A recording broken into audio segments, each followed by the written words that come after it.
오늘 이제 우주항공 쪽 여쭤보고 싶은데 최근에 이제 수급이 워낙 반도체 쪽으로 쏠리다 보니까 또 일부는 뭔가 선침해라든지 길목 지키기 차원에서 우주항공 쪽을 좀 미리 보는 건 어떨까 이런 얘기들 많이 하거든요. 네. 우주항공 쪽은 어떤 모멘텀들이 있을까요? 최근에 보면 국내에서는 사실 반도체 쪽이 맞아요. 워낙 화두가 되다 보니까 이제 다른 섹터로 좀 몰리고 이런 부분들이 좀 분산되고 이런 부분이 좀 적긴 해요. 근데 전 세계적으로 봤을 때 지난해부터 굉장히 좀 많은 움직임이 있는 게 우주 산업들이거든요. 그래서 미국, 중국뿐만 아니라 최근에는 이제 국내까지도 굉장히 많은 변화가 있었어요. 그래서 국내 우주 기업들도 주가 차트를 보시면 지난해 12월부터 굉장히 빠르게 증가를 해서 지금 주가가 상당히 많이 단기에 급등한 상황입니다. 그래서 일부 투자자분들께서는 이제 우주 산업을 좀 공부도 하기 전에 네. 너무 주가가 많이 오르다 보니 이제 좀 놓쳤다라고 생각하실 수 있는데, 오히려 제가 생각했을 때 지금 현재 이런 주가 반등 자체가 어떤 국내 모멘텀을 바탕으로 발생된 것이 아니라 해외 모멘텀이 굉장히 국내로 좀 이어져 왔기 때문에 오히려 지금 차원에서 주가가 물론 지금 당장은 들어가긴 좀 부담스러울 수 있어도 올해 내내 좀 관련된 뉴스나 모멘텀들이 많이 작용할 것으로 보고 있어서 좀 관심 있게 보시는 게 투자하시는 데도 도움되지 않을까 생각하고 있습니다. 그 우주항공 쪽 대장주라고 하면 어떤 기업이 있을까요?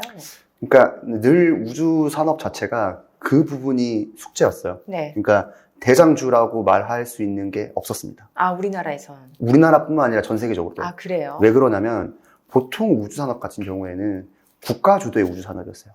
다시 말하면 국가가 주도하지 않게 되면 민간에서 순수 우주 산업으로는 돈을 벌기가 힘들었습니다.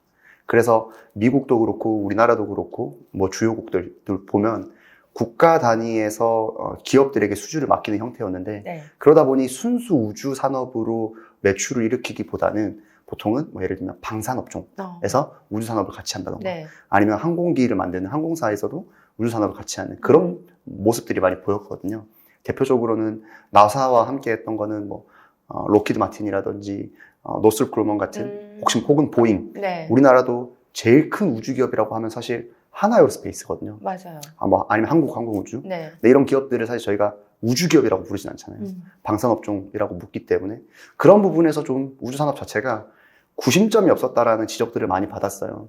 그런데 이번에 좀 그런 부분들을 많이 탈피해줄 이제 큰 기업이 이제 등장하게 된 게 스페이스X가 되는 거죠. 아, 올해 상장한다고 하니까. 맞습니다. 예. 스페이스X가 물론 엄청 큰 기업이고 굉장히 큰 기술적인 어떤 그런 해자를 가지고 있는 것은 맞았는데 비상장 기업이다 보니까 네. 산업적으로 좀 산업이 형성됨에 있어서 구심점 역할을 아직까지는 많이 못 해줬었어요. 그런데 그런 부분들이 올해 상장을 앞두고 있다 보니 그런 부분에서 좀 산업이 다시 재개편되는 거 아니야? 라고 하는 좀 기대감이 올해 좀 반영 많이 되지 않을까 생각하고 있습니다. 말씀 주신 대로 뭔가 우주항공 산업하면 저도 약간 방산하고 약간 헷갈리는 게 저도 뭐 하나 에어로스페이스 아니면 한국항공우주 또 현대 로템까지 가면 이건 또 방산인데 이런 생각이 드니까 이게 과연 좀 대장주라고 볼 수 있는 우리나라 우주항공 기업은 어디가 있을까 했을 때 막 떠오르지가 않았거든요. 근데 이제 이게 스페이스X 상장으로 인해서 뭔가 구심점 역할이 다져질 것이다. 네, 맞습니다. 예. 그래서 스페이스X가 물론 이렇게 크게 됐을 때 전 세계 시장에서 가장 큰 관심을 받는 건 맞는데 여전히 국내에서는 좀 방산업종에서의 영향력이 더 커요. 네. 하나에어로스페이스나 하나시스템 혹은 한국항공우주 같은 기업들도 마찬가지로 방산업종에서 중요한 역할을 할 것으로 생각하고 있습니다. 아, 그래요. 그러면은 왜 미국에서는 스페이스X가 아직 비상장이다 보니까 뭔가 이제 우주항공 산업하면 좀 로켓랩 이런 종목들이 또 주가가 시세를 내곤 하잖아요. 네. 그럼 또 확실히 또 다른 거죠. 로켓랩하고 스페이스X하고는 또. 근데 사업적 유사성이 굉장히 높죠. 아, 사업적 유사성. 네, 스페이스X도 결국에는 사업 부문을 크게 두 가지로 봤을 때 네. 로켓을 발사해주고 돈을 버는 구조가 있고, 하나는 스타링크라고 해서 위성들을 많이 깔아서 어쨌든 통신 서비스 네. 요금을 받는 수익 구조가 있는데, 로켓랩은 첫 번째, 그러니까 로켓을 발사해주고 돈을 받는 수익 구조는 같습니다. 네. 물론 어떤 로켓의 그런 질적인 차이는 있겠지만 첫 번째 사업 부문은 같고, 두 번째로는 로켓랩 같은 경우에는 서비스를 좀 연영하기보다는 그런 스페이스 시스템이라고 해서 위성 제조나 그런 부품들 같은 걸 납품들을 많이 해요. 그러다 보니 이제 아무래도 좀 제조 쪽에 좀 더 특화되어 있죠. 그래서 넓은 관점에서 봤을 때 오히려 스페이스X와 사업적 유사성이 높은 회사는 로켓랩이라고도 말할 수 있을 것 같아요. 그래요. 저 스페이스X가 또 최근에 주목을 받는 이유 중에 하나가 이제 뭔가 이제 AI 시대에서 그 데이터 센터의 중요성이 굉장히 부각이 되고 있는데 일론 머스크가 이제 AI 데이터 센터를 우주로 보내버리겠다? 네. 표현이 뭐라고 해야 될까요? 네. 우주에 만들겠다. 이런 얘기를 했잖아요. 이게 네. 진짜 실현 가능한 건지도 궁금하고 사실 주가라는 건 또 어떻게 보면 그런 기대감 때문에 먼저 움직이는 측면도 있으니까 많이들 관심을 갖고 계시는 것 같거든요. 먼저 확실하게 말씀드릴 수 있을 것 같은 거는 우주 AI 데이터 센터가 된다 안 된다를 지금 전 세계 그 누구도 말을 못할 것 같아요. 아, 그렇죠. 그러니까 확정적으로 알 수 있는 사람은 저는 없다고 생각해요. 네. 물론 될 수 있다라는 측의 주장과 힘들다라는 측의 주장이 엇갈린 상황이에요. 아, 그래서 제가 사실 그게 가능성이 된다 안 된다라고 사실 이 자리에서 말씀드리긴 힘들지만 네. 한 가지 확실한 거는 그쪽으로 좌표를 찍었다라는 게 중요한 것 같아요. 우주로. 우주로. 그러니까 그걸 좌표를 찍은 사람이 이제 스페이스X의 일론 머스크가 되고 네. 그 외에는 뭐 블루 오리진이라든지 다른 대기업들도 빅테크 기업들도 사실 우주 쪽을 굉장히 큰 유망한 영역으로 보고 있거든요. 네. 그래서 우선 확실한 거는 되든 안 되든 그쪽으로 방향성을 지금 잡은 것은 맞다. 그러면 시장에서 우려하는 것들을 어떻게 해결하려고 하는 것인가가 중요할 것 같아요. 그렇죠. 그리고 사실 데이터 센터라고 하면은 그쪽으로 뭔가 또 전력도 공급이 돼야 되는 거고 그런 부분이 먼저 선제적으로 해결이 돼야 되는 거잖아요. 먼저 우주의 데이터 센터로 올리려는 가장 큰 이유가 네. 전력 때문이에요. 전력 때문에. 그러니까 지상에서의 데이터 센터가 계속 문제가 되고 있는 게 전력 소모가 굉장히 심하기 때문에 그렇죠. 여기에 대한 부담이 심하다라는 게 약점으로 지적받아왔었잖아요. 그런데 우주 같은 경우에는 결국 태양광을 24시간 동안 받을 수 있다는 장점이 있어요. 아, 그러네요. 물론 태양광을 24시간 받기 위해서는 우리가 머릿속으로 우주의 데이터 센터를 띄워 올린다라고 하면 엄청나게 큰 이런 건물을 통째로 올린다라고 생각할 수 있는데 맞아요. 국제우주정거장처럼 사실 그런 형태는 아닐 거고요. 분산된 형태일 가능성이 높습니다. 어... 그러니까 여러 개를 띄워 올리는 거죠. 위성처럼. 우주에? 네, 그러면 하나하나가 쉽게 말해서 렉 형태가 되는 거예요. 그러니까 데이터 센터도 내부를 보면 네. GPU가 많이 담긴 렉처럼 이렇게 되어 있잖아요. 그거를 하나로 뭉쳐놓은 게 데이터 센터인데 네. 우주각 공간에는 그 렉들을 여러 개로 이렇게 흩어놓는 거예요. 그게 둥둥 떠다니는 거예요. 그렇죠. 그러면 장점이라고 하면 이 렉들이 지구 주변, 저궤도에서 지구 주변을 돌면서 항상 태양빛을 받는 면이 생기잖아요. 네. 그러니까 24시간 태양빛을 받을 수 있다는 장점이 있어요. 그래서 그런 전력에 대한 수급을 태양열로 하겠다라고 네. 하는 것이 우주 AI 데이터 센터의 어떻게 보면 본질적인 목적이거든요. 예. 물론 그 과정에서 좀 많이들 좀 지적하시는 분들의 약점들이라고 하면 냉각 문제도 있을 수 있고, 그러니까요. 혹은 어떤 위성 간 통신, 그러니까 렉이 이제 한 곳에 모였을 때는 이게 연산을 하고 이런 부분들이 바로 한 번에 이루어질 수 있는데 렉들이 이제 지구 전역에 이제 퍼져 있다 보니까 이런 위성 간의 어떻게 통신을 잘 원활하게 이루어져서 연산 작업을 할 것인가, 예. 혹은 뭐 우주로 나가면 굉장히 환경이 척박하잖아요. 예. 뭐 이렇게 방사능 문제도 있고 태양 플레어 같은 부분도 있을 텐데 이런 부분들을 민감한 이 GPU 반도체 칩을 어떻게 방어할 것이냐라는 이슈도 있고, 혹은 이제 고장 날 경우에는 어떻게 수리할 것이냐. 사람이 가서 어떻게 해야 되는 거예요? 사실 그렇게는 힘든 거죠. 네. 사람이 가서 수리하는 거는 사실상 지금으로서는 힘들기 때문에 뭐 거기에 대한 대안으로 떠오르는 거는 두 가지 정도가 있는데, 하나는 그냥 버리는 거예요. 고장나면 그냥 네. 폐기해버려. 네. 네. 이제 새로 쏘아 올리는 게 더 쌀 수도 있기 때문에 고장나면, 왜냐면 어차피 위성 하나하나가 되게 많은 렉이 담겨 있는 건 아니니까 네. 그걸 버린다라는 측면이 있을 수 있고, 혹은 이제 위성 간 서비스라고 해서 네. 쉽게 말해서 로봇으로 고치는 거죠. 그래서 사람이 올라가서 고칠 수 없으니까 네. 이제 지상에서 어떤 수리할 수 있는 어떤 그 로봇선이라고 할까요? 로봇 위성 같은 걸 올려서 네. 이제 궤도상에서 이제 이동을 하면서 그걸 고치는 형태가 되지 않을까라고 하는데, 들어보시면 아시겠지만 되게 그 갑론을박이 명확하지가 않아요. 저도 좀 막연한 게 그냥 뭔가 이제 그 데이터 센터가 렉의 형태로 둥둥둥 떠다니는 거는 좀 이해가 되겠고, 자, 그러면은 결국에 AI 산업이라는 건 다시 또 지구로 내려와야 되는 거잖아요.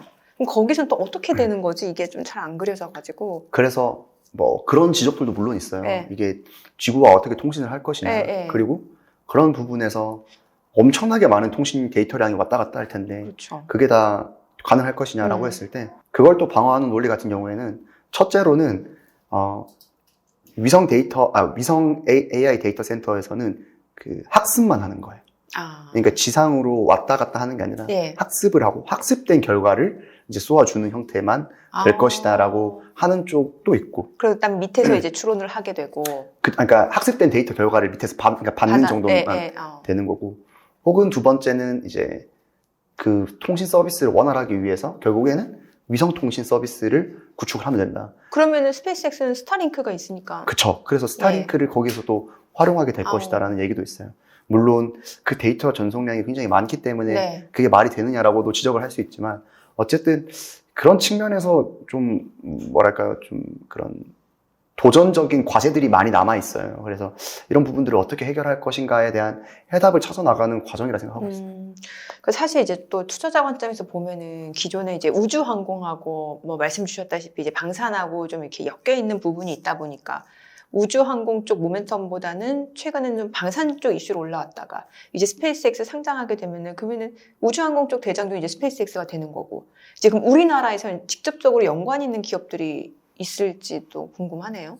국내에도 연관 있는 기업은 많습니다. 생각보다. 그래요. 그런데 이제 시가총액이 큰 기업들은 제가 아까 말씀드렸다시피 이런 방산업종에 엮여 있는 경우가 많아요. 하나에어로스페이스라든지 하나시스템 혹은 한국항공우주 같은 그런 기업들이 많은데 퓨어한 우주 기업들을 이제 꼽자라고 하면 뭐 세트레가이나 인텔리안테크, 뭐 HVM이나 여러 기업들이 또 되어 있어요. 뭐 이노스페이스 같은 기업들이 그런 있는데 기업들은 주로 그럼 어떤 사업을 하는 거예요? 그게 이제 밸류체인별로 나뉘어 있어요. 그러니까 뭐 로켓을 만들어서 발사해주는 이노스페이스도 있을 수 있고, 혹은 위성을 만드는 기업들도 있고요. 혹은 그 위성을 띄워 올려서 서비스를 판매하는 기업도 있습니다. 아니면 그 위성 서비스를 수신하기 위해서 지상 장비들이 필요하잖아요. 그 지상 장비를 납품하는 기업들도 있고, 그러다 보니 이게 기업별로 예전에는 우주라는 테마 안에 다 같이 묶였었는데 현재는 그 테마 안에서도 얘가 어떤 영역의 밸류체인에 속해 있는지에 따라서 주가 움직임이 좀 다르게 나타나는 경향성이 큽니다. 그럼 그 중에서도 뭔가 좀 진입장벽이 좀 높은 기업들 같은 경우는 좀 독보적인 우위를 점할 수도 있겠네요. 아무래도 좀 국내에서 기업들의 성장성이 돋보이기 위해서는 국내 매출에만 한정되는 건 좀 한계가 있어요. 그러니까 이제 국내 기업들 같은 경우에는 아무래도 제가 아까 서두에도 말씀드렸다시피 우리나라는 아직까지 국가 주도의 우주 산업이 주를 이루고 있거든요. 그러니까 정부 수주에 좀 의존해야 되는 건데 반대로 말하면 정부 수주의 노출도가 높다라는 거는 정부 수주의 비중에 따라서 좀 성장성이 제한될 수가 있잖아요. 그러다 보니 좀 성장성을 높이기 위해서는 결국 성장률이 높은 해외 쪽 매출 비중이 높은 게 좀 핵심일 것 같아요. 그래서 아까 말씀해주신 기술적인 그런 진입장벽이 높은 기술이라고 하면 해석될 수 있는 거는 결국 해외에까지 수출할 수 있을 정도의 기술력을 갖췄다라는 것이 더 좀 합당한 얘기가 아닌가 생각하고 있습니다. 그래서 저는 그런 기업이 과연 어떤 기업인지 궁금해지거든요. 뭐 대표적으로 제가 말씀드렸던 세트레가이나 인텔리안테크 같은 기업이 될 수 있을 것 같아요. 세트레가이도 원래 국내에서 관측 위성들을 제조를 하면서 위성을 만들어서 쏘아 올렸는데 최근에는 해외 수주까지 이제 많이 받으면서 이제 지정학적 리스크가 올라가면서 해외에서도 관측 위성에 대한 수요가 많이 높아지고 있고 또 인텔리안테크 같은 경우에도 최근에 저궤도 위성 통신 사업들이 좀 많이 활발하게 지면서 거기에 대한 지상 장비나 게이트웨이 매출들이 해외 쪽으로 많이 발생이 되고 있습니다. 스페이스X 올해 상장 일정이 지금 어느 정도 구체화되었나요?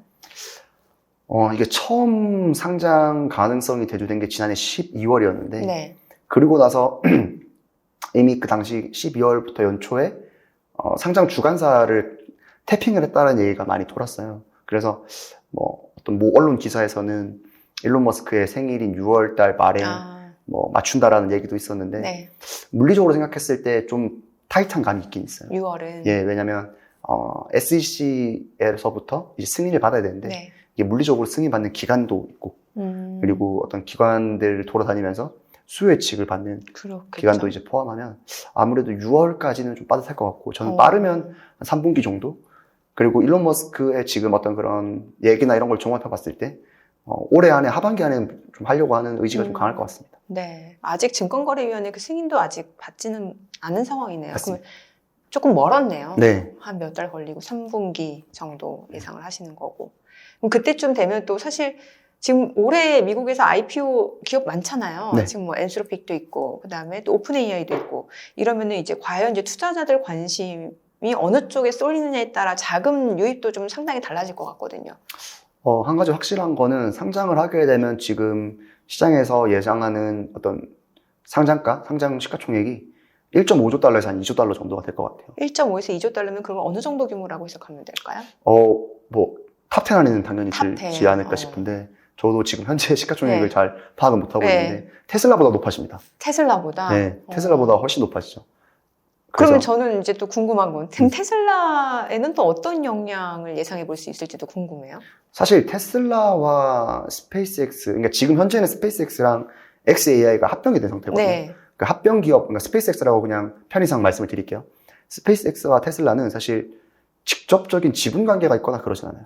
그러니까 일론 머스크라고 하는 이제 중간에 있는 최고 경영자가 같다라는 거는 공통적인데, 사업적인 연관성이 그렇게 크진 않습니다. 다만 테슬라가 최근에 어떤 그런 사업적 방향성을 살펴보면 전기차에서 로봇으로 많이 이동하고 있어요. 아, 로봇이라 옵티머스 쪽으로. 네, 그래서 일부 전기차 모델을 단종을 하면서 이제 로봇 개발에 좀 박차를 가하고 있는데, 결국엔 그런 방향성 자체에 필요한 영역들이 뭐가 있냐라고 하면 네. 로봇 하드웨어잖아요. 예. 그러니까 소프트웨어가 될 것 같아요. 그럼 그 소프트웨어 역할을 하는 게 누구냐? xAI의 AI 서비스가 되는 거고, 그 AI 서비스의 퀄리티를 높이기 위한 인프라가 우주 AI 데이터 센터라고 일론 머스크는 얘기를 하고 있는 거죠. 다 연결될 수밖에 없는. 그쵸. 예. 지금은 뭐 직접적인 사업적 연관성은 있는 건 아닌데, 결국에는 이 테슬라의 로봇 시장에서의 그런 점유율을 높이기 위한 방안도 그쪽에서 좀 많은 힘을 좀 받기 위함이 아닐까 생각하고 있습니다. 그럼 연구원님 가시기 전에 네. 지금 반도체 난리잖아요. 언제쯤 우주항공도 올해 좀 한번 뭔가 순환매 차원이든 아니면 조금 투자들의 관심을 받을 시기가 올 것 같으세요? 그러니까 이게 우주산업 관련해서 국내 투자자분들은 많이들 좀 모르실 수가 있는데, 뉴스는 늘 많았어요. 뉴스는. 네, 뉴스는 늘 많았는데, 그 뉴스가 주가 모멘텀으로 이어지는 경우는 굉장히 제한적이었거든요. 그런데 반대로 얘기하면, 지금 올해 같은 경우에는 그런, 예정되어 있는 뉴스들을 받아들이는 방식이 좀 달라지지 않을까. 어떻게 해요? 그러니까 뭐 예를 들면, 예를 들면 스페이스X가 스타쉽을 로켓을 발사함에 있어서 과거에도 똑같이 11차 발사 있었는데, 이번 12차 테스트 발사에서는 좀 더 국내에서 관심도가 높아지면 자금 수급이 몰릴 수 있다든지. 네. 그래서 지금 현재 시점에서 뭐 밸류에이션적인 측면에서 접근을 하기보다는 그런 뉴스 모멘텀적인 측면에서 접근을 하는 게 또 좀 도움이 되지 않을까 생각하고 있습니다. 하반기 정도는 돼야 되겠네요. 아니요, 상반기도, 상반기. 그러니까 뉴스는 계속 있어요. 네. 이번 달 말에도 뭐 블루 오리진의 뉴글랜드 발사라든지, 3월 같은 경우에는 스페이스X의 스타쉽 발사 같은 그런 이벤트들이 많이 남아있기 때문에 같이 한번 보시면 좋을 것 같습니다. 알겠습니다.